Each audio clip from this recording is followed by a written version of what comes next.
So we are about to start, just waiting for the last people to enter the circle. If anyone else arrives, I just ask you to make the space in the circle so they can join in. Okay?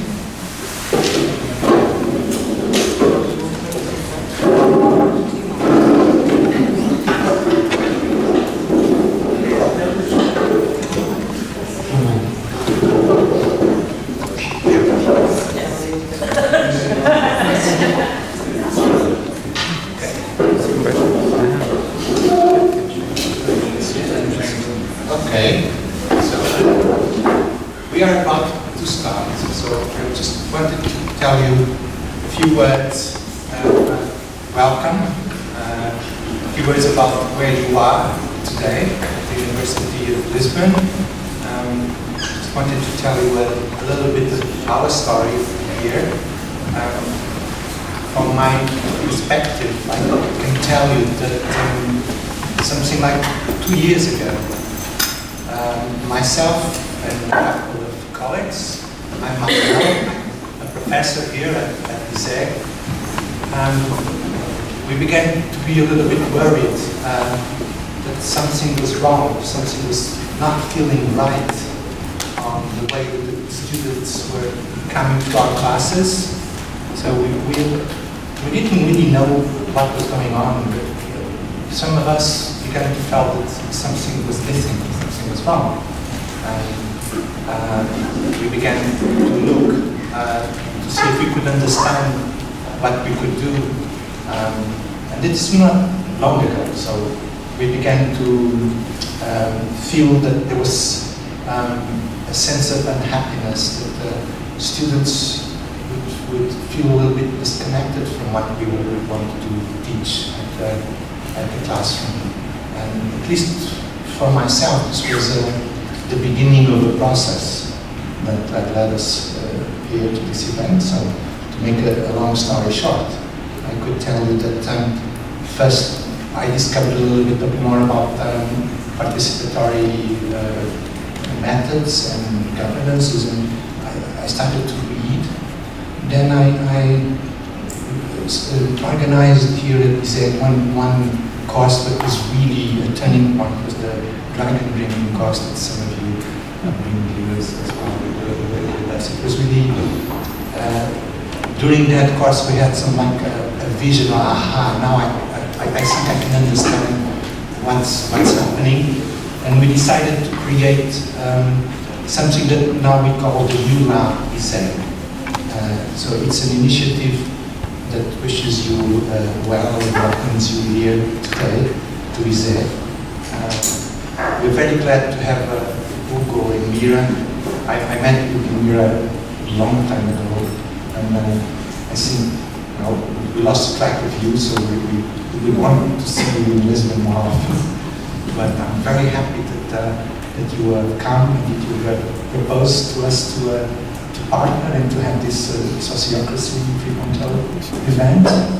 And I just wanted to let you know that this is very, very important for us to have this kind of events here. It really helps us to signal, not just for the people outside the university, but I think more important for the people inside the university, the students. I see some. Not as much as I would like to see students here today, but I can see some. And also for the teachers, that something is going on and something has to change and we need to start doing something. So thank you very much for coming today. Thank you very much, Hugo and Mira, for being here and for letting us participate in the Sociocracy. Thanks. Thank you very much.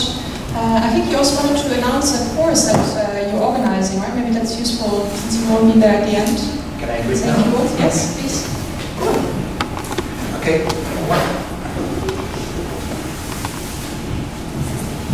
One thing that we are proposing to do this year, and last year we did a series of live sessions on the transforming capitalism following the presence in Institute live sessions. And this year, we decided to be a little bit more bold, and we are launching this week new course called Leadership U, which is an attempt to educate new leaders with humanistic values.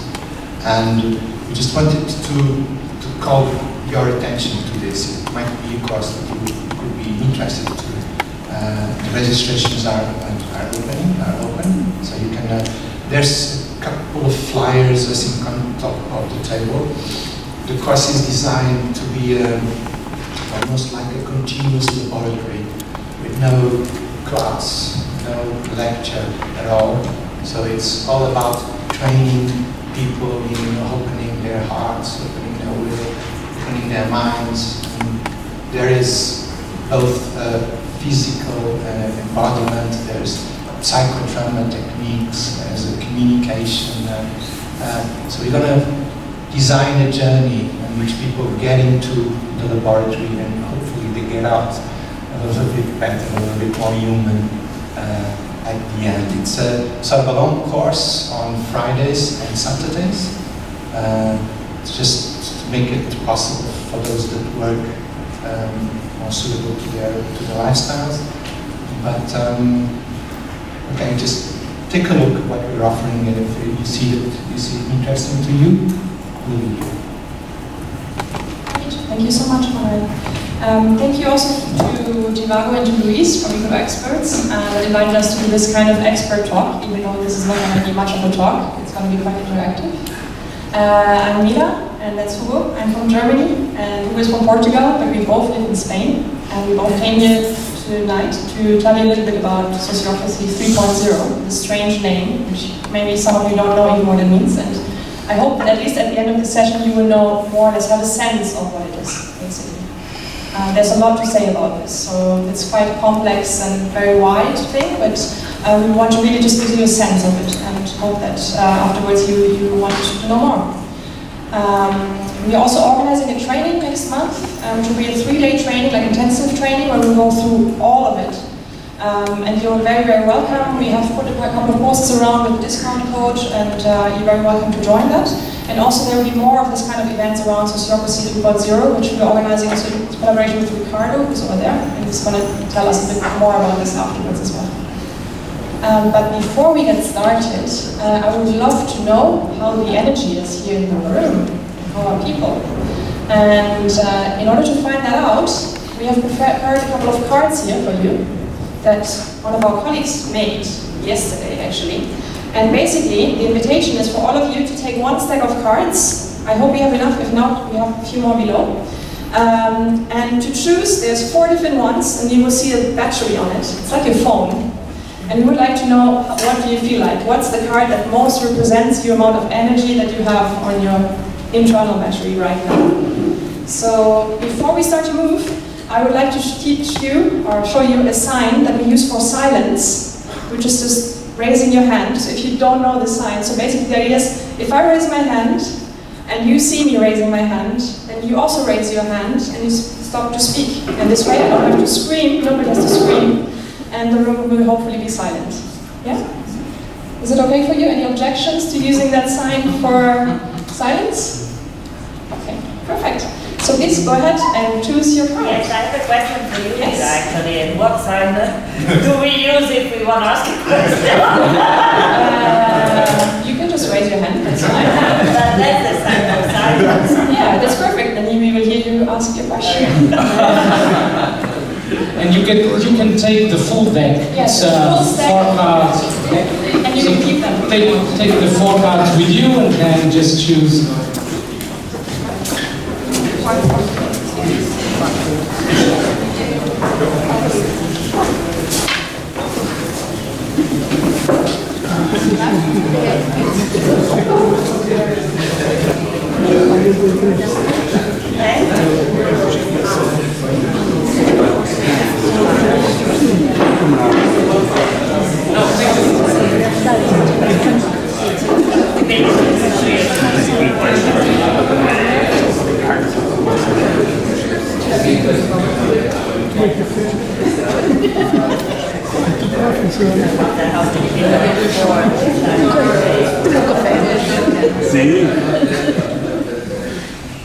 Hey, Everything works. Great.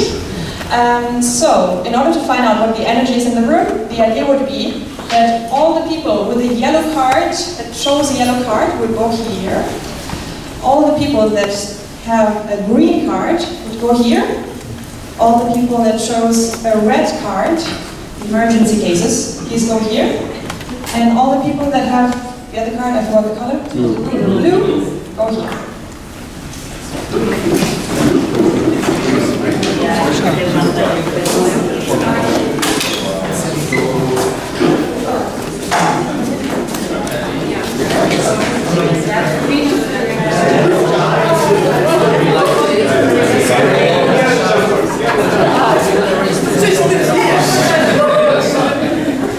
Long day. Wow. This is the one that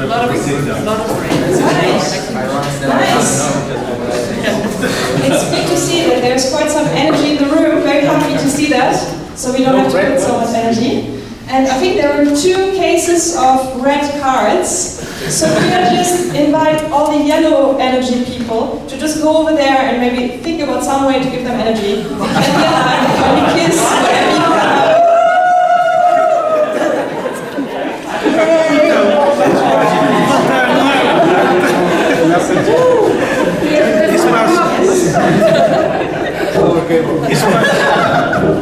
Hey, wonderful. Thank you very much. So that's sorted then. So it is to have a good vibe in the room. And yeah, try to stick to the people that are on the other side, maybe, to mix it. Yes. So I would invite you now to join a group of 4 people, maybe with people that are from different colors, maybe, and just make groups of 4 people. Okay? You can just sit in a circle.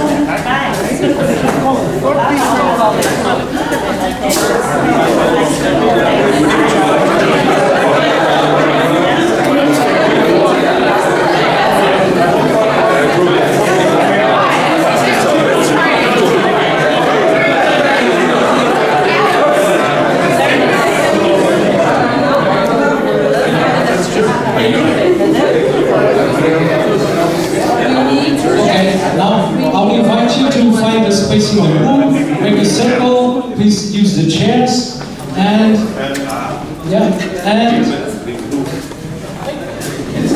we would like you to share an answer to a couple of questions that we brought with us. And is, what big question do we bring to this gathering, to this event? What challenges or opportunities is my organization facing right now, or what challenges or opportunities are organizations facing right now? So we would invite you to speak in rounds. So when people speak, the other 3 listen carefully, and be sure to have at least 1 mobile phone within the group, because we will ask you, for the people who are listening to each answer from each of the participants in the group, to put a keyword in the Mentimeter. I don't know if you know the app, but we will share it right there. So the idea is, we will give you 1 minute for each one of you to reflect on the answer to this question, and then we will go in rounds, okay? 2 minutes each, and you can share, present yourself, and share to the other 3 people what question do you bring to this gathering. And then we will do a round so everyone can speak and everyone can listen, okay? Okay, we're about to start.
So, just to see, I suppose that the first person has just had 2 minutes to share their question, and I would ask you to get at least one mobile phone, and we will add the keywords, the insights that you got from what this first person shared into the Mentimeter. So you just have to go to www.menti.com, and the code is 16308. Okay? And you can add up to 3 keywords.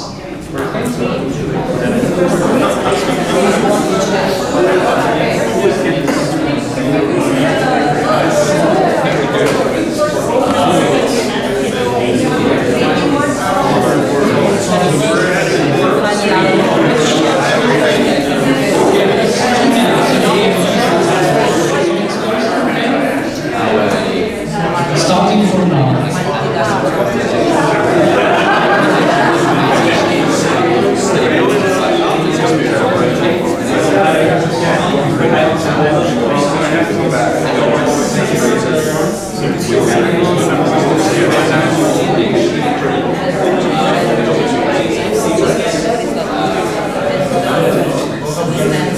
Okay, you can add more keywords, more insights to the Mentimeter. And we will have 2 more minutes for the next person, okay?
Yes.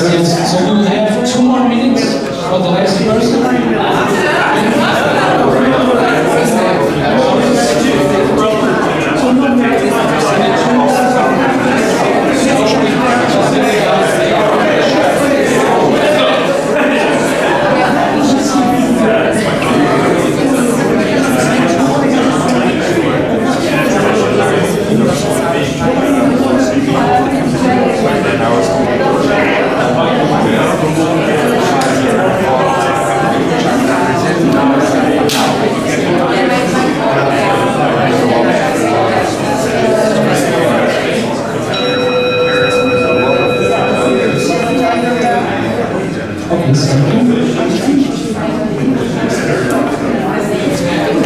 You can write the last words.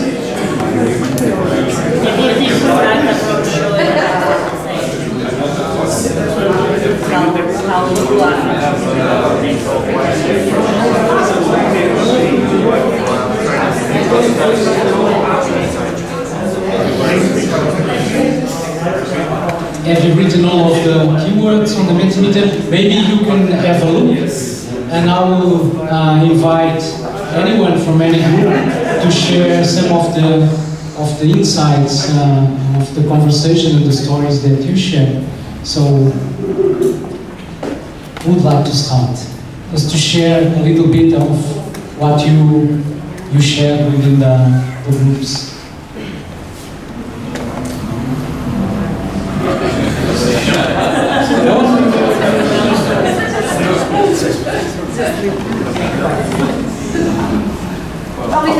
We can start.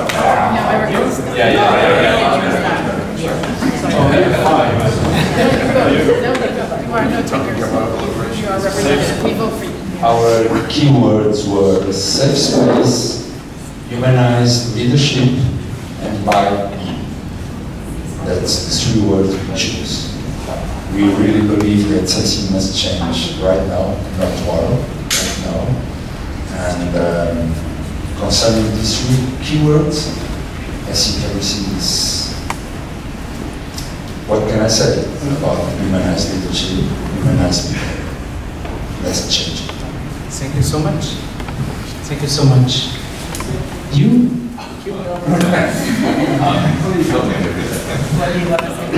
What were our words? We had 1,000 words, that's the problem. words. Yeah, we had 3 each. So. No, but part of the story, what you take from the conversation, from the stories that you heard, something that you saw. All of us are on journeys where we are facing challenges as individuals or in organizations, and although we all have different backgrounds, we were able to bring similar concerns about growth and development that echo each other, even though we've never met before. Thank you so much. Who else?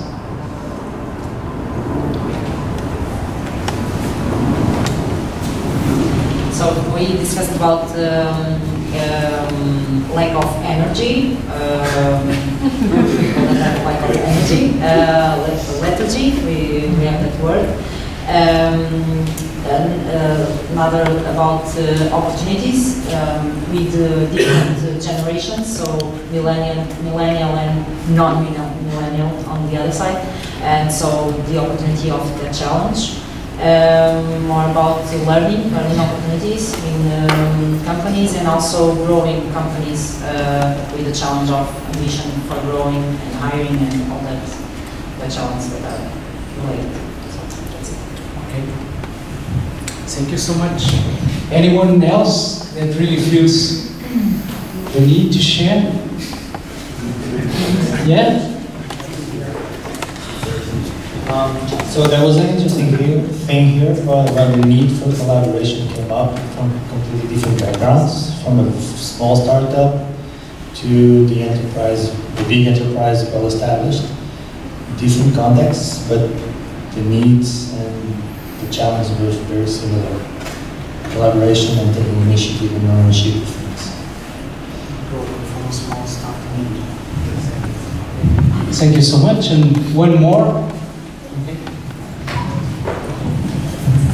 So in our group we discussed initially how to, in a new team, to allocate our roles and self-organizing culture. And then there was an issue in an organization where a lot of people are working from remote, how to create a culture, a common culture, and have them to meet from time to time. So that was an issue. And then the other issue was going from something which is quite centralized and to more empowering the different people and is that right? Yeah, and having the team take over some organizing responsibility as well. Sorry guys, we're distracted here. Somebody's phone. Thank you. Thank you so much. So this, I'd like to share this. A lot of wisdom in the room. So I've just heard about working with remote teams, remotely. So we have Victor Varsky here. He has a lot of experience on the subject. So I hope this is also an opportunity to connect and then share wisdom and experience afterwards. Okay, so. Yeah. Okay, great. If we look at the tag cloud, we can see that there's one word that very much stands out. So I would say either somebody has hijacked the system and was just trying to put in the same keyword over and over again, or you guys are at the right place, because it's all about collaboration, right? So, wonderful. I was actually planning to tell you a bit about S3, about Sociocracy 3.0, as we call it in short, but I thought it might be much more fun if actually, I would first ask you some questions, see what you know, and then fill in the gaps of your knowledge. So, now you have a very important decision to make. You can either decide to stay in your group, Or if you have the feeling that people around you are not very intelligent, you can also switch.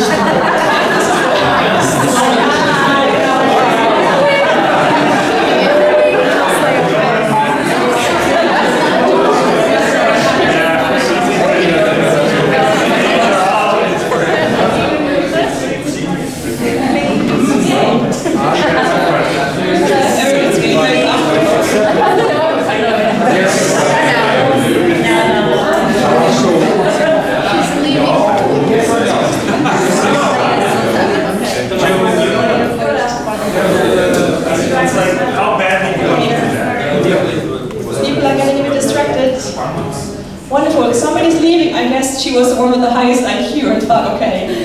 I think, no. Thank you very much for coming anyway. And but she has to leave, unfortunately. So sorry, guys. So yes, let's start the game. So basically, some of you are already joining. You need one phone per group. That's important. One phone per group, not several phones.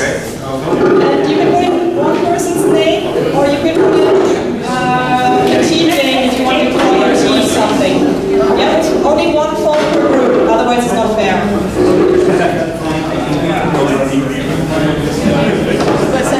You can choose a team.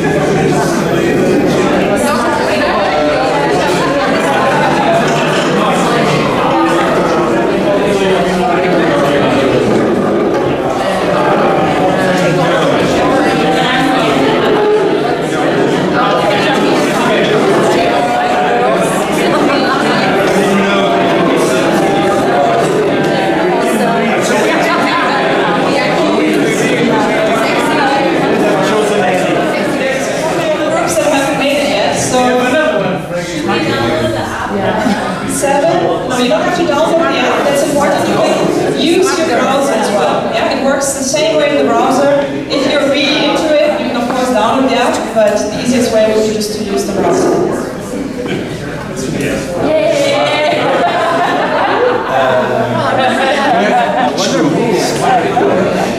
Can't be this. Alright, so we're here.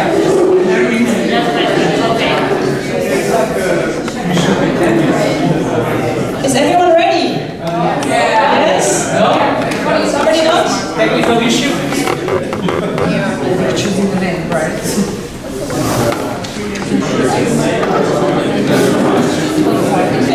the rest of us wants to do some bonding exercises, that's the moment.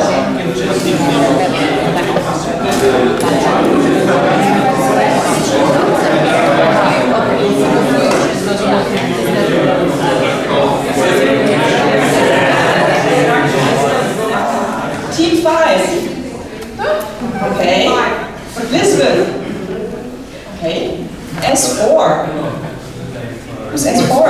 This is super cool. And who's Yoda? Nero.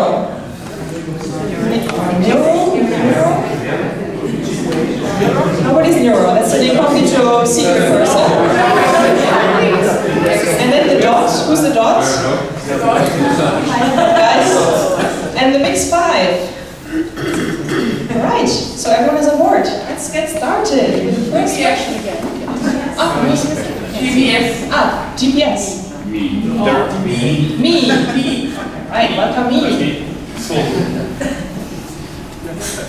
Here we go. We have 5 questions. Okay.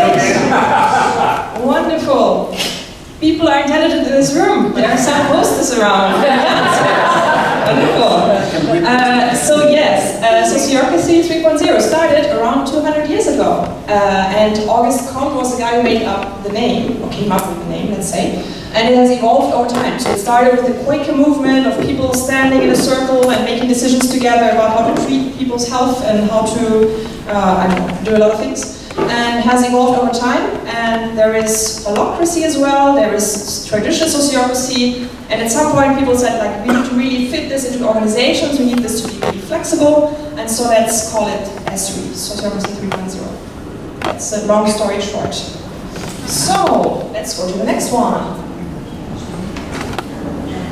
Wow, Yoda is really, really fast. Nice one. What did it mean?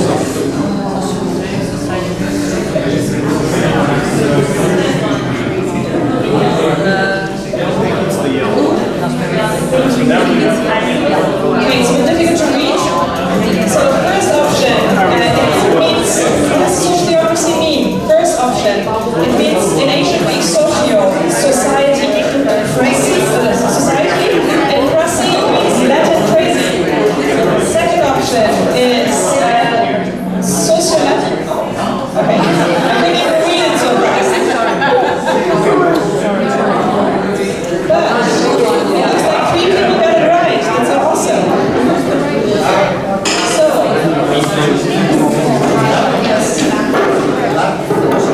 okay, some people are moving.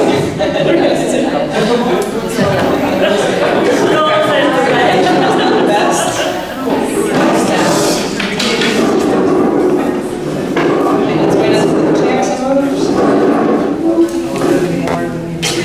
So actually, socio comes from Latin, from companion friend, and actually also that's the root of the word society. And cracy comes from power, ruling, and that's why, for example, democracy exists. Yeah? So it's actually companion friend and power rule. That's the root of the word. Let's go to the next one. Let's see how people are performing. Yoda! Mix 5 is catching up. Nice. Smart was really next one.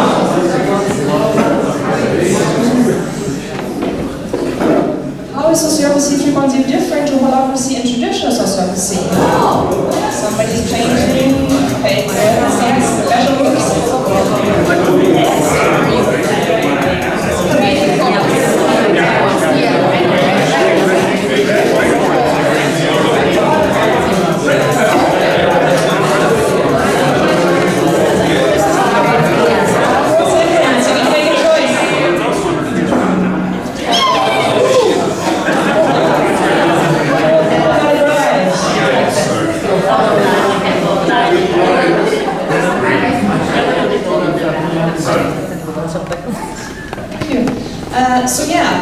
First of all, Sociocracy 3.0 offers a flexible menu, so it's not a model. So traditional sociocracy and holacracy are real models, and you basically adapt your organization to the model. So it's like a car, like without the engine, the car doesn't work, right? It kind of needs everything to go through, at least to go through the tests.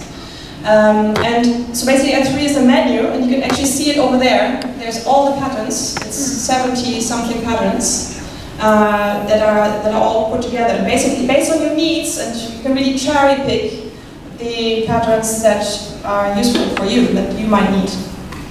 And also, yeah, it's really based on organizational needs. So really, we have a pattern that's called navigating by attention, and we really try to identify the organizational need, and based on that, pull in specific patterns. So it's not just somebody came up with it, or I really like this pattern. But it's really like based on the organizational needs that you try to identify the patterns. And we'll speak more about that later. And it's creative commons. That's also an important one. So you don't need to take any pictures of all these posters, because actually if you go to sociocracy3.0.org, you can download all of them for free. And that's basically the idea, that it's a community of practice, and we try to make all the information available to everyone. Let's see how people are doing. Yoda dropped out. What happened? No, he dropped out. No. Okay. She's been paying you. Nice one. Team 5 is really close behind. Louise has been catching up. Nice. And smart girls are still very steady behind. So, next one. Which is not the principle of S3.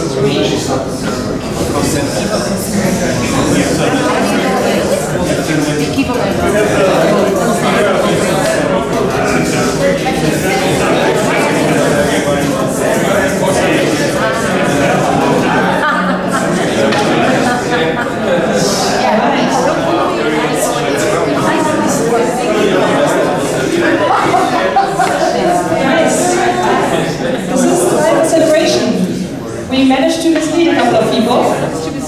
So,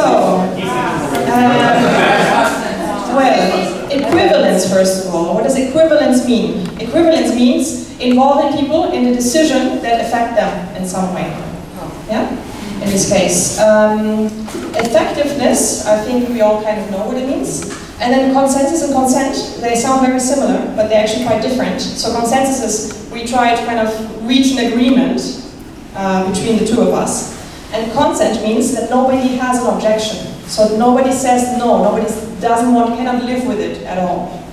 Yeah, so that's the difference between consensus and consent. And consensus is not part of sociocracy, because one of the basic ideas is really to have all voices heard, and the idea that the intelligence is in the group, and that sometimes the wisdom emerges from the minority a lot of times.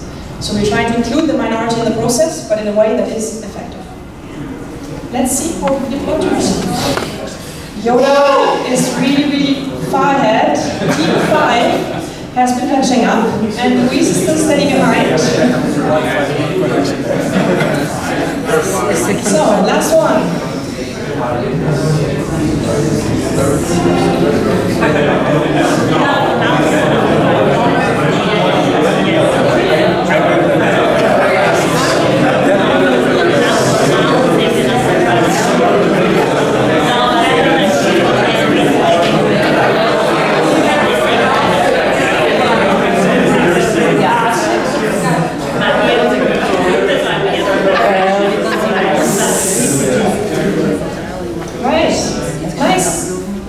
Have found the poster. So basically that's one of the key things also in sociocracy, also with traditional sociocracy, is this idea that we're not trying to go for perfectionism, because what's perfect might be from one perspective perfect, but not from the other. Because for me, maybe yellow is perfect, and maybe for you, red is perfect. So you never know, right? It's a perspective issue a lot of times. So what we're trying to look for is solutions that are good enough for now and safe enough to try. So that means basically good enough for everyone and safe enough so that there's no big risk put on the organization or on any person, of course. Okay. Great, thank you so much. Thank you, thank you. So now I will invite you to do an embodied exercise. So we'll do a sort of game in the space, and we need as much empty space as possible. So I will please ask you to move the chairs always to the initial place.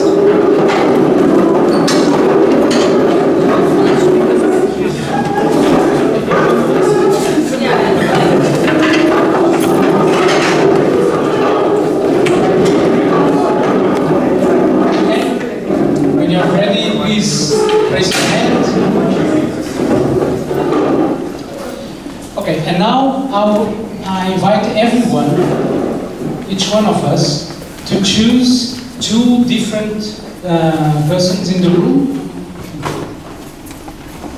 completely at random, or people with glasses or brown hair. You choose.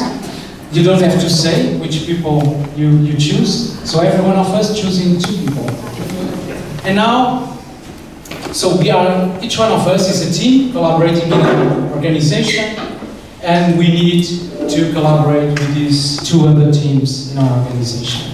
And the way we do it is by, the way these teams collaborate and are effective in our organization, it's by staying in a triangle with the same size of each side, okay?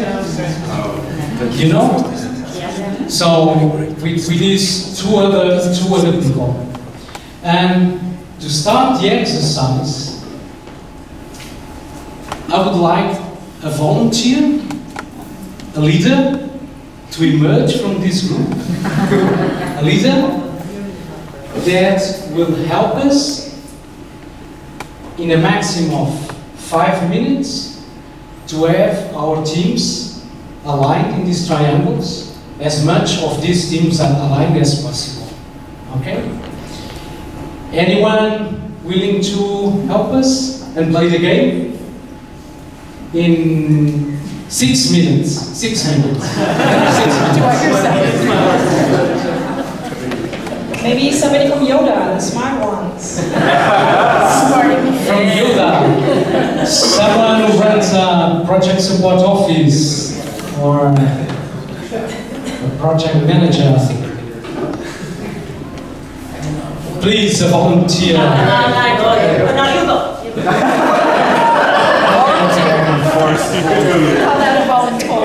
Voila. Can you do it in 6 minutes? Yeah, Yes, there you go. Can anyone do it in 5 minutes? Okay. The idea is to have the triangles form within the room. Yes, these triangles. As much as we can in a maximum of 5 minutes. Okay? Starting. And I have to, I can't read their mind. That's very good. Yeah, you know, but you can start with one person, ask him. I asked so him. yeah, That's the important bit. I asked. and if you want to, we can ask for another volunteer that could help you. If you think in Yang, I think that could work well. Yes. Yeah. So maybe Rita, do you want to help me? So okay. Thank you. And we have 5 minutes starting from now. Okay. Let's go. Stay still. Stay still. Right. Stay still. I would Yeah. say So, actually yours too. they started with their triangle. The opposite of the Yeah, exactly. You go and stand where you need to stand to be in your perfect triangle. And we'll already pick. done. Okay, that's a good start. You stay there and then. No, just we pick. Just so that you can target. But if you'd like to come out, you stand where you need to, please. Please, if you want to pick someone, I'll do this end. Okay. That's it. Okay. Yeah. So you're where you need to be. Could you come out, please? You still where you're supposed to be? Yes. Yep. Could you come out, please? Okay, this is going to be really hard. Right, okay, sorry, can you go back? Sorry, go back. She's one of them. Yes. You pick the right. So could you come out, please? So we have to move around. Yes. That's the problem. Rita, how are you doing over there? I'm doing that. I will be. How about- We are in a younger. I say, why don't you all try to make your own triangle? Yeah.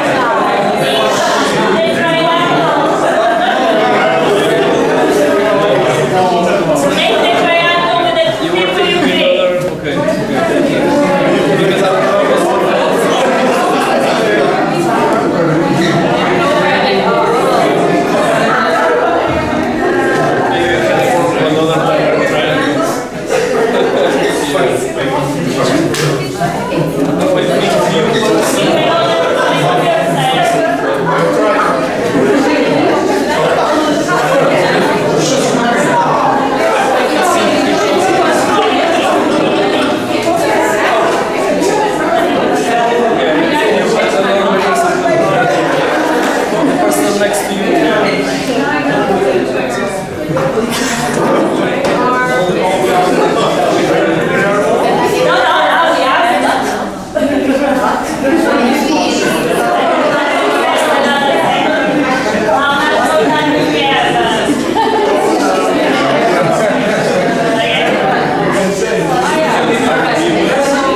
So, would you please just raise your hand if you're in the right place with your teams?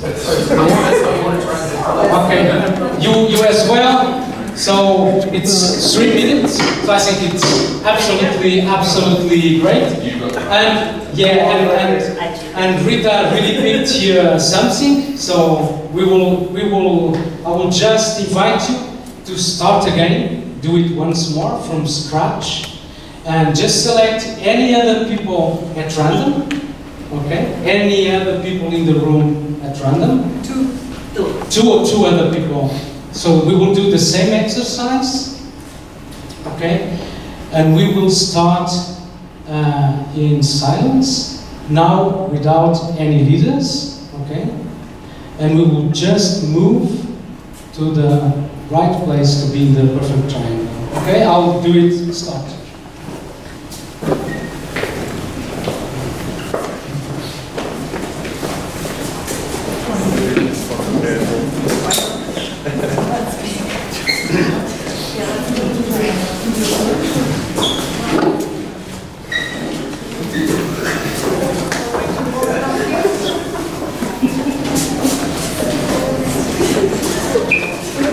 Just stop when you're there.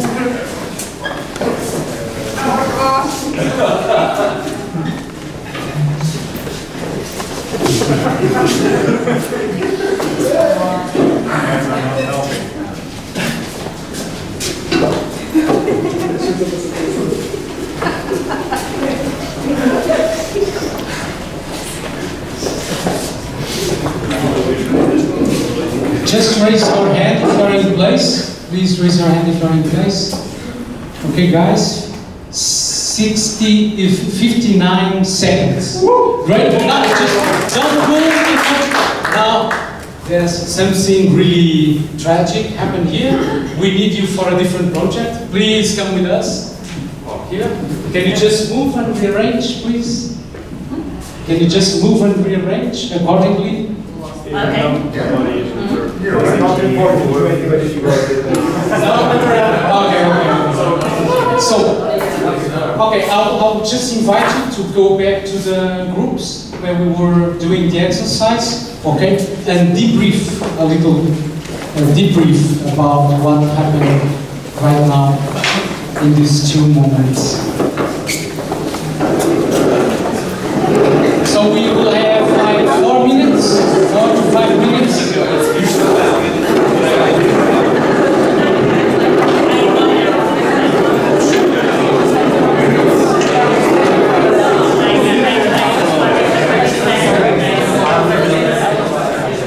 Okay, who would like to share some of the insights that you in the room? You? So we talked about geometry.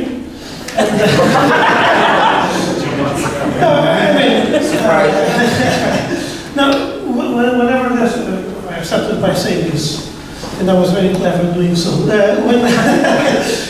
Whenever there's a group of people, a system is formed. Okay, and so sometimes it's better maybe to trust the intelligence of that system than just one person trying to impose his own view. Okay. Then we talked. We wondered how would it be if some people had to form a triangle and the others a square, and we didn't reach a conclusion.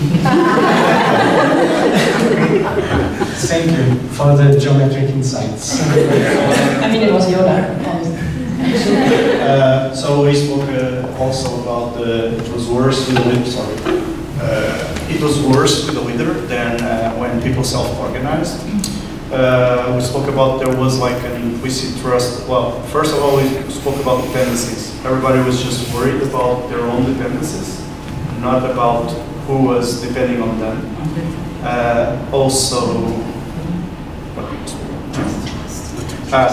Trusting the system and trusting that if you would do your part, then everything would come together. By understanding. Okay, so these are the rules. Okay, let's try it, and eventually it will work. Okay, thank you so much.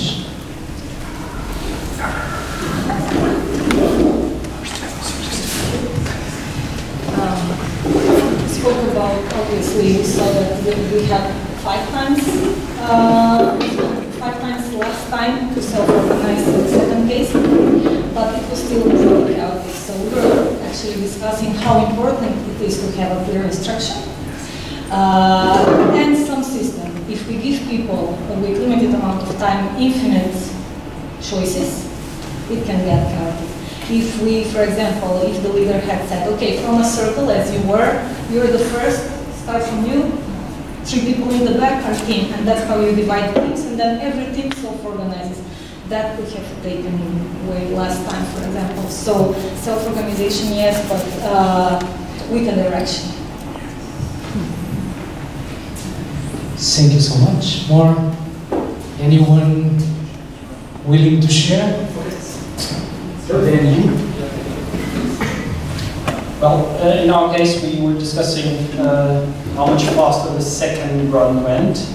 Although there was some loss of time in the first run trying to understand the rules of the game. But one thing we noticed is that on the self-organization, things tended to happen in parallel. No one was waiting on no one. So things happen really faster. And I think if the scale was even bigger, the difference would be even larger. The coordination necessary for the first one would probably have to be much greater. So that's our discussion. Thank you so much. Yeah, we were talking of course about the results. Okay, the self-organization try was faster, and how the problem solution emerged naturally, but also with a clear goal. What I would say that we had a leader. The leader was actually you, because you gave an objective. We had a clear goal, and then we adapted to fill it. I think as it relates with the first comment, if we didn't know the objective, or if we had secretly different patterns to do, then it would have been much harder. Thank you so much. So I think we still have time for one more.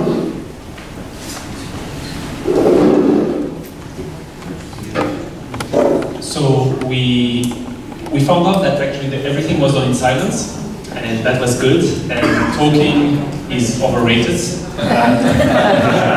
because it just worked well with no talk. And the other insight was also going back to the patterns. What could have some patterns that the leader could have given as additional rules to help make things work better? Maybe one of the idea would have been to give a beat, and at every beat everyone does one step or something like that to try to do something with the chaos that we saw emerging there. Okay, thank you so much. Yeah, I know the silent word was mentioned. If you want to know about silent retrospectives, you need to speak to Ricardo. Interesting stories to tell. Somebody there was mentioning before, yeah, but if you don't have a leader, there'll be chaos. And actually, that is true, especially if there's no structure. So there's different elements that we need in self-organization. First of all, there's these 7 principles, and they're just not there for anything. They're really there because that based on assessing different organizations that use collaboration structures, these were identified as being the 7 principles that absolutely need to be there. So we've got transparency, equivalence, accountability, consent, empiricism, which means basically trying stuff and not like something that's good enough, just trying it out and seeing if it works, and if it doesn't work, just not continue to do it. Continuous improvement and effectiveness. Some people ask me, why is there no efficiency? Well, that's one that is not absolutely needed, because efficiency is not the same as effectiveness. You want the goal, you want to get to the goal in the end, right? But it could be one that somebody could add. And a lot of organizations, when they define their own principles, they might add other principles, depending on the organization. Also, another thing that might be interesting for you guys to know, if somebody comes into a self-organized environment, people, especially if they come from a very traditional organization background, usually people need some time to adapt. So at the beginning, there's some people, they might feel very, very liberated because they may maybe in a very kind of box environment and they didn't have space to grow and to really expand themselves. And other people might feel very uncomfortable because suddenly there's no structure. They don't know whom to look to, whom to ask what they should do. So there's usually really an adaptation period of new people coming into a self-organized environment. It's an important one to know. And we actually there's an onboarding pattern as well in S3. Okay, there's 4 different dimensions. So we have 77 different patterns by now. We continue to add different patterns. But basically there's 4 different dimensions for which we have patterns. There is responsiveness, participation, doing, and agreeing. So responsiveness, there we speak a little bit about agility, so this idea of having different types of structures that can adapt to a changing environment.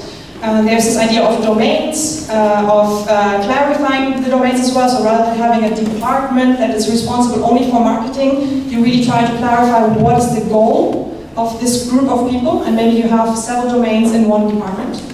And also, well, influence. For participation, we really look at the interactions between people. We try to get people to contribute as much as possible. One of the patterns we already used today was the rounds, so to go in rounds.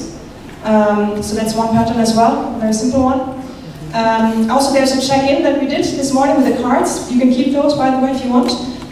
So basically, the idea of a check-in is to see if there's anything going on that might not be part of this meeting, but that holds somebody away from really participating. So for example, this Monday, one of my colleagues, she just, at the end of the meeting, she made a really strange comment, and I didn't know the whole meeting long that she had a really, really bad fight with her partner in the night before. So she only said that at the end. We didn't do a proper check-in. So that's a big learning for us, and so we're trying to do check-ins every time to see how are people doing, especially if it's an important conversation. Then there's agreeing, so we have consent decision-making. We won't go through all of it because it's quite complex. But basically, there's a process of forming a proposal, and there's a process of consent decision-making as well. But before we go into all those different patterns, or we try to pull in different patterns, we do something that is called navigate by attention. Just a question to the people just now in the exercise that are a little bit empathic, sensitive. What happened, or maybe perfectionist, that's a really nice one. What happened when you had your perfect triangle and then the triangle moved? How did you feel in your body? Then I'm great. I need to follow, but then I need to stop and find the second corner. Yeah, so you were kind of confused and running around. Yeah. How did that feel? Uncomfortable. Uncomfortable. Somebody else over there? Also uncomfortable? Okay. Have you ever been sitting in a meeting and you really have the feeling, I'm not supposed to be here right now, I don't want to be here right now, or this is never going to end, ever? Well, the thing is, in our traditional organizations, we feel stuff in our body, we feel tension in our body all the time, and we've learned not to react to it. We've learned just to stay in that meeting because this is my job, it's in my job description, so I'm supposed to sit here until the end of this meeting. So that's what people do. Well, in sociocracy, it's about collective intelligence. So what we do, it's written over here on this poster, it's basically, we use that. So we work with tension. That's the basic of putting in different patterns. So what we do is, we sense something. Some people are very sensitive and they really sense it in their body. Other people, they just notice that there is something wrong. Or maybe there's something right and people don't notice it. So it's all about the flow of value. And basically what people do is they sense it and then they try to define it. And we call the definition of it a driver. So that's on that side. So basically we try to really write down what's happening. So what's my observation and what's that effect, the effect of this observation, and what's needed. So what does this organization need? Okay, so the idea here is to get away from assumptions, because we like to assume. Usually we jump this step and we just go to strategies. And a lot of times there conflicts arise, because you can already make a proposal and make a decision of it, but if people don't really understand why you're doing something, it will be really difficult to get an agreement. And also, we do a check if this is really an organizational driver. Because if I want to come at 9 a.m. because my kid has to go to the kindergarten, you need to figure out, is that an organizational issue or is it a personal issue? So, yeah, that to navigate my attention. Okay. Just when you say yes. drop it, no drop it, but still it's there. So how do you know there? You understand driver? Is it an organization driver? No, then drop it. What do you mean by drop it? It means it doesn't need to be discussed in this specific environment. But then so you address it outside of yourself. Yeah, so normally the person that comes up with the driver will then probably, either he hasn't defined his driver very well because it is an organization issue, maybe it's not clearly defined, or it's a personal issue and maybe you can sort it out with a colleague very easily. May just add something. This may also be an opportunity. So this could be, I could be in a client delivering a project and then I see a new business opportunity. No? Wow. There's a business opportunity here, but it's something that right now our organization is not doing. It could be Salesforce, whatever. And so we perceive this tension. So there's something that's happening, and maybe that's needed to respond to that. And we bring this to the organization. Look, do we want to really start providing professional services on this area? No, and we drop it, or yes, we want, and we have to put that in, to define a strategy, or maybe create a new role in our organization that for someone to take charge of that, or maybe create a new team that will do that in the future. So, but everything starts with this, no? That's something that we perceive, and that we want to achieve in some way, no? Yeah. Maybe to give an example, in our team we use Sociocracy 3.0. One of the things that happened was we had team meetings, 1-hour team meetings, and they always lasted 1.5 hours and we never made the agenda. And so we realized, maybe there is a need, somebody realized in the team, maybe there's a need to define what's the purpose of this team meeting. So what we did is we wrote a driver for this team meeting to make really, really clear what is this team meeting for, what's the purpose. So what's the observation and what's the need in this organization to have team meetings. And with that, we had much more clarity. If there's unclarity, we have a reference point that we agreed on together. So we agreed to the driver to see whether this topic right now needs to be treated or whether we can have a separate meeting on that. Or maybe that's something that can go out of this meeting because it doesn't concern everyone, for example. And this is the starting point for almost everything. So if we want to create a proposal together, first we agree on the driver. So we agree that this is happening and that we need to address it, yes. And then we start to having a conversation on how to address it. No? And not coming with a solution to a meeting and then discussing on the solution, I disagree and I don't disagree, or I agree or don't. So we start by stating the obvious and having an agreement around the obvious. That is what's happening, and do we really want to respond to this? Any questions? Yes. This is more so already in the form of how to implement that or how to apply that in a certain situation. How do you handle this when you know that there's a team that represents these values already in this way of working, but then there's a leading level that is not yet quite there. So how do you bring these two parts kind of together so that you can divide it with How would you handle it? How I would handle it? Oh gosh, if I would know. Well, right now I think the way how I would handle is to start my own way of working and to start kind of creating a ripple effect within the team. But that's sometimes not as easy because there's just very different opinions and wanting to be right or wrong rather than trying it out and giving the space to.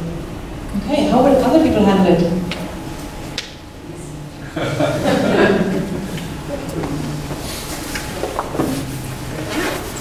Something that you would like to add in the strategies? Maybe if we do arrangement, talk to them, and so they can see my point of view. And what can improve. Without support? Just progress. Without support from the management. So maybe getting support. Do you see what I just did? She just asked me a question, and she saw me as a reference point. She was asking for me to give her an answer, so I was maybe the authority person in this moment. What did I do? I gave it back to her, and then when she didn't know, I was actually touching the collective intelligence to see if somebody else knows.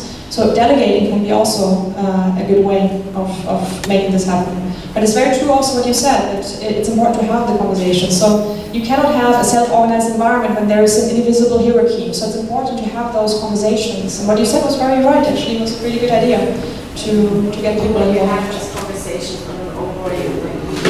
The conversations are there. There is the very clear communication, and very clear communication. Look, this is basically the way of how I do business, and this is how you envision it. Kind of. And it's not even like there's not even a clash, so we appreciate one another a lot. But the conversations are there. Yeah, what you do is you define the driver that's behind. So you see what are you observing in that very moment. So for example, we're not being very effective because this one person is telling everyone how they should stand in the triangle, and it's taking a lot of time for the organization to be flexible. And so there is a need for more flexibility in this organization and for more responsiveness, maybe, for example. And if I understood the question, is also so we are like we are a team that want to work this way in a larger organization, that somehow this kind of way of approaching collaboration doesn't fit. We bring some examples from the bankings, from banks, from ING, from KBC, so we can tell you afterwards, where people are trying some of these and using some of these patterns in a smaller scale inside the team. What we also observe is that in this process, to be able to use this or part of these patterns within your team, maybe you will realize that your own constraints and the authority that you have as a team are not so clear. Because if you have a delegated authority as a team from your organization and constraints, so you have this budget, you are entitled to do this, and it's easier for you to say, okay, now we will manage this this way, we will organize it this way, within those constraints that the organization gives us. But for many times what we see is that when we start this conversation, the first thing that emerges is we need to clarify our borders within the organization, so we are able to organize ourselves as we want and to coordinate our work and so on, and make our own agreements within this delegated authority and constraints from the rest of the organization. So, but there are many patterns that we can use without this. But if you want to take this further, you will reach this limit and maybe have to clarify where you are. Okay. Are we talking about places where those 7 principles where some of those principles are not there? And is that what prevents these things to be able to be applied, and you have to start all the principles first? So how far can you go when you're in an organization where there's no equivalence? There's clearly different voices. Thank you for the question. Actually, these principles are there because the community of S3 believes these are essential to effective collaboration. So that means if one of them is not there, very easily those patterns, those 77 patterns, can be used for a hierarchical organization. And you won't get to actually do the change management that she was just also asking about, Marlene was asking about. So they're very essential. Yeah. Okay. Right. Do you want to see some examples, maybe? And we can have a conversation about them. Yeah. I have some on the slides, so you can just make yourself comfortable, standing or sitting.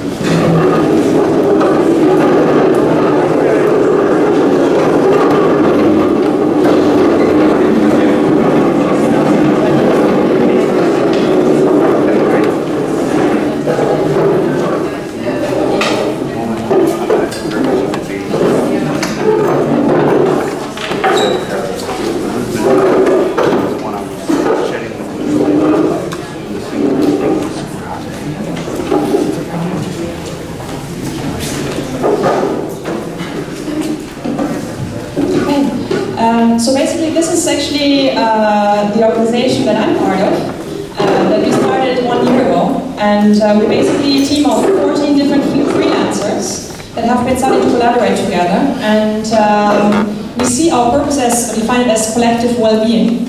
And from the beginning, we had this idea of working together as a tribe, so finding a way of being equal without a leader, not having one leader, but all of us leading together. And what we have developed is basically a core team that makes decisions together. Right now we have 5 people in this core team, and we do constant decision making. We have weekly team meetings where we make decisions, so people bring proposals, and we make constant decision making. And and so basically we're starting to use a couple of the patterns, like for example also doing the check-in, doing the rounds, and all these different things. We like to experiment with them, and really trying to live them as much as we can. This is relatively easy if you're a group of friends and you can kind of talk quite directly to each other, and you don't have a huge structure behind you.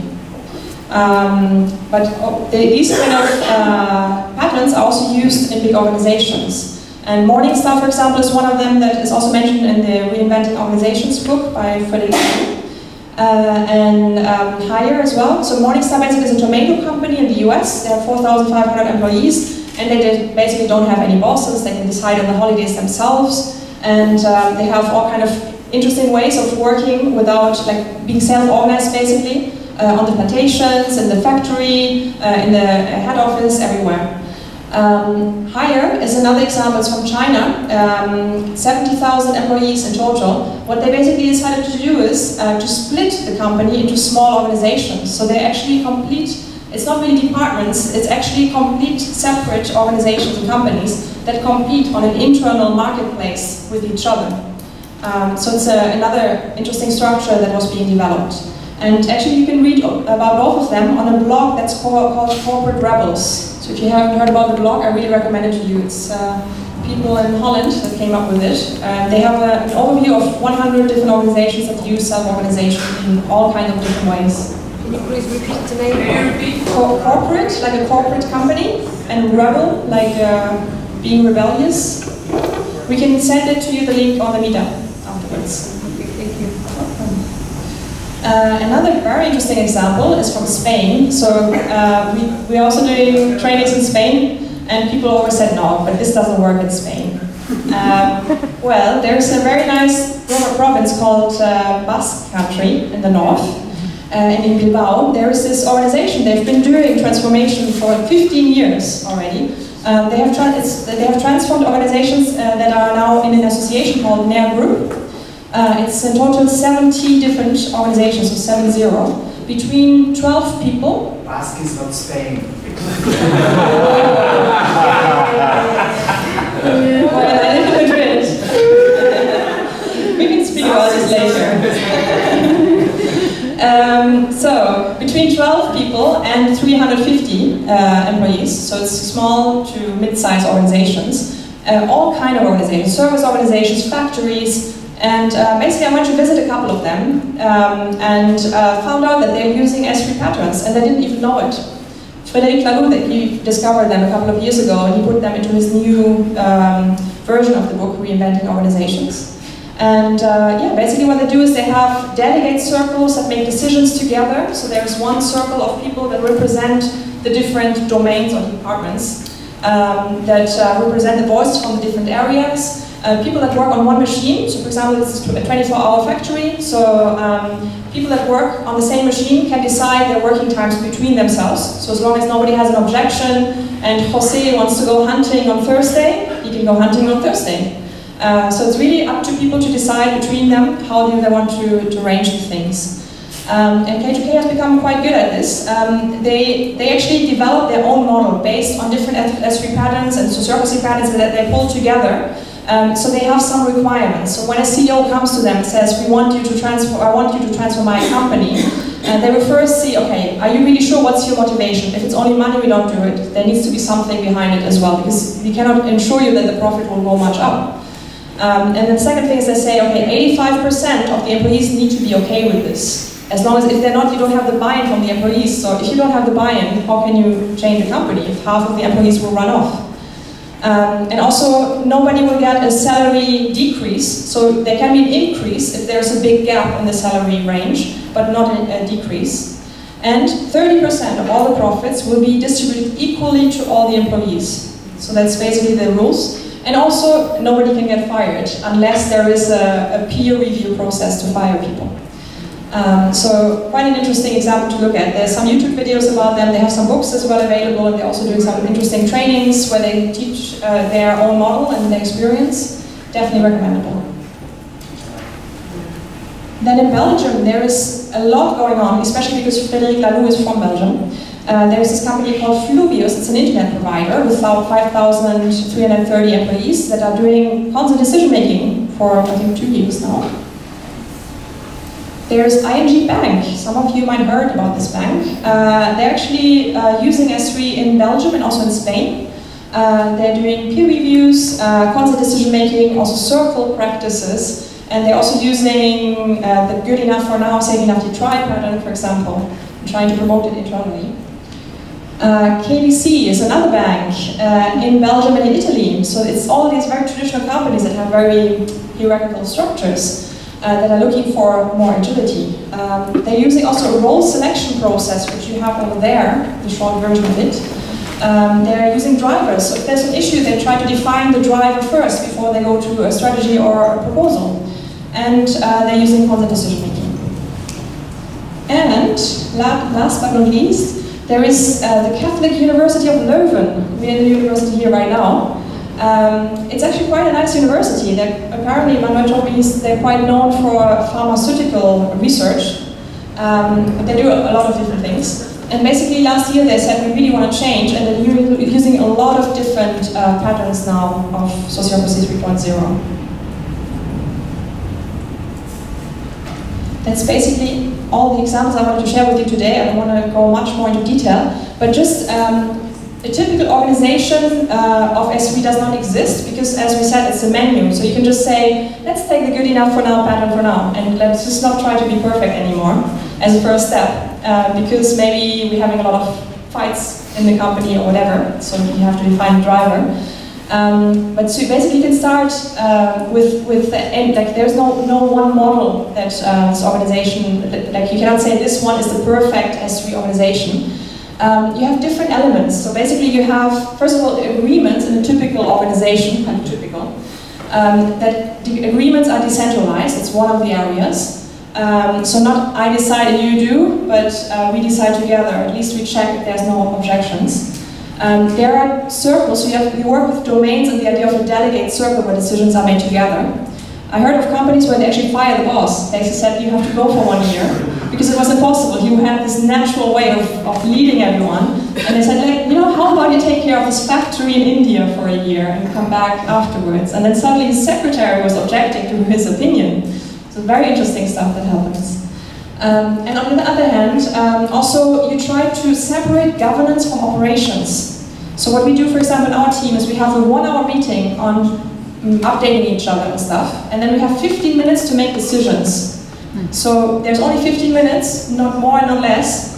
So that also means that the proposals people bring need to be really well defined. They really, when they develop the proposals, they need to make sure they've really asked everyone who's involved and gotten their opinions, so that we don't have big discussions anymore in the actual meetings. And we're trying to have as much consultation in the proposal forming process as possible. Any questions?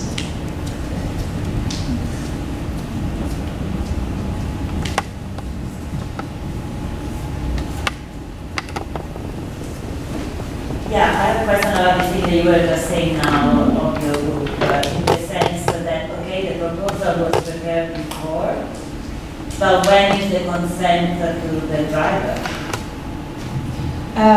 Well, it depends, actually. It really depends. Sometimes people come with it depends also on the complexity of the proposal.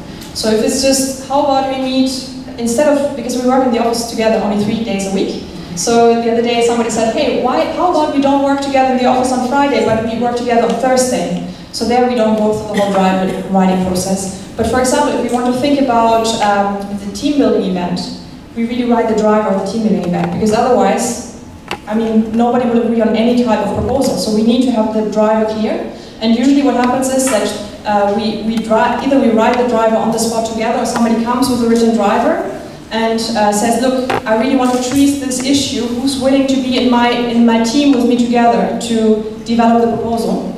And then people come back, develop the proposal, do their own process, and then they come back with the proposal. And then if you feel it's ready enough, we make the decision. If we say we don't feel it's ready to make decisions, we postpone the decision.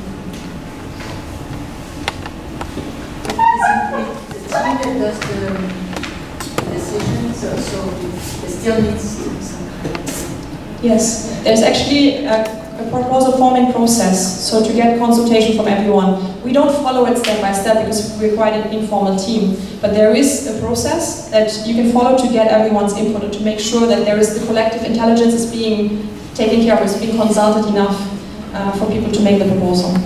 And also something very interesting, what happens a lot, when you do consent decision making and somebody has a big objection and you cannot resolve it on the spot, a lot of times you invite this person to join the proposal team, to come back with a better solution. Because maybe this person sees something that nobody else sees, that maybe repeats the process or an opportunity that's really missed. And so you invite the person in, or at least use him invite the proposal team to consult him as well. I'll just say that in S3, we look at objections as gifts. So it's wisdom. You know why doing this would make us harm? Or you're seeing a way to improve it right now. So this is what we mean when we say we have an objection. We have a hand gesture for this. So we present the objection like this, so giving you a gift. So we invite people. It's really getting wisdom from and the proposal forming process can take 50 minutes. The other day I was facilitating a process with a satellite company, and we did on-the-fly proposal form in half an hour within an organization with people that were feeling a lot of tension, antagonizing with silos, organizational silos. But it worked. But it can take a week, the process of proposal forming. And we can do a couple of meetings for the first step, a couple of meetings for the second step. But it can also work on the fly. So when they do this in 15 minutes in Stripe, they bring the homework done. So everything, it's just a final check. So from now on, we'll do this this way, and we will review it in 2 or 3 months. Because that's one of the things that in most of these patterns, like defining a role in an organization, creating an agreement, we put a deadline to review this. So we don't do things forever, so we will try this for a couple of months or for 1 week, and then we will review it and see if it works. So it's like these small increments, it's like testing our assumptions and doing permanent experiments. So, and it's easier to agree to something when you know that from 3 months from now we will review it, and we can just anyway, we can object at any moment, because I'm seeing that this is making us hard, it's not working, and so we can also raise an objection whenever we want. So it's safe. So you showed quite some success story, but I've seen also a lot of horror stories of people implementing some patterns and things getting even worse than it was before. And it's a question really, something I thought is going in my mind. Is it at the end much more about raising competences of empathy in people more than applying tools which basically make sense only once you reach the level of competence? I don't know, it's really more that I have now. Yeah, there's definitely a personal development process needed for many people in the organization if you want to pull in different patterns. And also, it's kind of important not to keep on doing something if it doesn't work. So, yeah, that's another thing. So, we all have patterns, right? Even if you're not part of an organization, we all have behavioral patterns. And there's a lot of unlearning that needs to be done before we can start learning new things. So that's really one of the big challenges that we're all facing, making this work. This is really a very inspiring vision to work in a company that works like this. But in most of the companies, the market is really demanding. Sometimes there is no sponsorship or support from high level to try new approaches, because this is not really a recipe for a success in the next 3 months. It's the change movement that starts to happen. Based on your experience on those companies that achieve this kind of environment, which are the steps that you think that would be more effective to start the movement of change in a company that may be not so receptive to try out this sociocracy? Good question. It's definitely important to, I mean, without having any buy-in, it's quite difficult to get stuff done, right? So if the big boss is not happy to try new things, it would be very difficult. What you can still do, like for example, a friend of mine, that actually Victor also knows, Erwin, in Belgium, he was a police officer. He was head of a police department. And his bosses did definitely not agree on him having a self-organized environment. But what he started doing is he was basically delegating influence in his team. So he was the manager of his team, so he could change his world, at least. And he started doing that. So he was consulting the rest of the staff, he was doing rounds and check-ins, and little by little bringing in different things. And yes? Okay. And so basically, other departments started noticing that there was just this great vibe around this department. And they were asking, what do you do? What do you do different? So there was the curiosity being caused, because suddenly this department was just working in this different way, and it seemed to work, and people were happy there. So then he got to actually consult other department heads to bring it in. So that's one way also of doing it, to do it grassroots up. It's more difficult, that for sure. But there's some small stuff you can do, like the check-in, for example, just to ask people how they're doing. What's your energy level? I mean, other people like to do a minute of silence, or they do, we have really crazy check-ins in my team. I wouldn't even want to share them like this without knowing you guys. But it's definitely a nice way to know how people are doing. It makes the meeting more effective. So there's really small patterns you can, there's no way people will tell you not to implement them. So it's not a model, it's patterns. Makes it easier. So yeah, I think one easy way should be is, would we like to work together more effectively? Who's going to say no to that, right? It should be, yes, we'd like to work better. Okay, can we then have a conversation about how we work together, right? Just opening up the space, can we just not talk about work, but have one meeting about how we work together, and then you can kind of begin the conversation. And if you can start after that to pull in experiments, like, well, can we try something? Just for a month, right? This is what I think is really great in these principles. It's all about for a limited time box. And this is, I think, a very powerful idea, because most people are like, okay, let's try it for a month. It's a stupid idea, you'll see it doesn't work, but let's try it for a month. And that makes it much easier. So it's like, would we like to work more effectively? Sure, but can we talk about how we work? Okay. And then try some experiments, and then I think maybe that can kind of, just open the door a crack, and then this wedge of talking about how we work can help, start bringing in the patterns. Yeah. Definitely believe in that. It's also difficult, huh? Because if somebody's like, Victor, just do your work. I mean, you have this kind of environments, so it's kind of tricky. I'll add something else, that these patterns are really powerful and effective. So, if you come to a group of people that are trying to get to agreement for a long time without being able to, and they are willing to experiment with a facilitator, a proposal forming, or something like this, it's really powerful. So sometimes it's to really have the driver to bring in some of the patterns, the peer review. So you get feedback to develop as a person and as professionally from your peers. For instance, it's one of the people use a lot. It's really powerful to have this experience of having feedback from what can contribute to you and help you develop your own development plan, for instance. So these are things that are really have a lot of impact and are really powerful. You can pull in some of these patterns. Yeah. And if something doesn't work, please let us know, because we actually, this is not stuff somebody just made up, it's actually developed by a group of people. And if somebody says like, hey, this word really doesn't make sense, how about you use that word?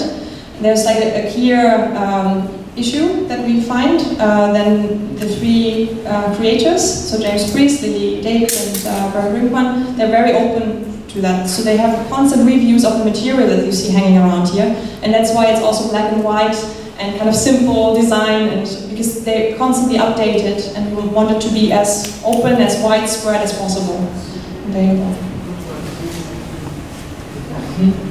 Okay, so that brings me to the last point. So first of all, in a big announcement we made, so this is the first meeting of S3 of our community of practice that we're planning to start here in Lisbon, or in Portugal. And we set up a meetup. So it's meetup.com/S3Portugal. And we want to do, we're doing a training next month, and we want to do also a meetup for people that are interested in learning different patterns, because there's 77 of them. Even if you come to the training, it will be difficult to remember them all. So we thought, hey, it's a good idea if people just meet regularly and just try out stuff. And today we tried check-in, and we tried we checked for objections, we tried rounds, some very easy ones. But the more complex ones, they really need some practice as well. So the idea is to do meetings more or less once a month. And the idea was to do a drink more or less on the 21st of February. We haven't fixed 100% the date yet. It might move one day before, one day after. There will be beer and some pizza, I think. And we do some fun stuff together. And then there is a training that we're organizing from the 20th to 22nd. So you might see there is something with the dates. So the idea is to, some of us will be in the training and then we come to the drink afterwards. There's a training from the 20th to 22nd with me and Hugo. And it would be 3 full days of training. We go through all the patterns, and it's really learning by doing. Your head will be really boiling afterwards with information. But it's definitely a way of really understanding the different patterns, seeing them alive, because it's quite difficult just from the document with the steps to really understand, so what do I do if I get an objection? So what are the strategies I have? You know? If somebody objects, or if there's this guy that he really doesn't shut up, so what do I do with him? So that's the stuff we're going to be practicing together. And there's a discount code over there, so if you want a 10% discount, you can use either Expert Talks or ULabESec to get the discount. That's all right. How much is the training? You can check on the website. It's 900 euros with the early bird, which will finish on the 1st of February. And then afterwards it's 1,000 something for 3 days. Yeah. Any questions? Anything else?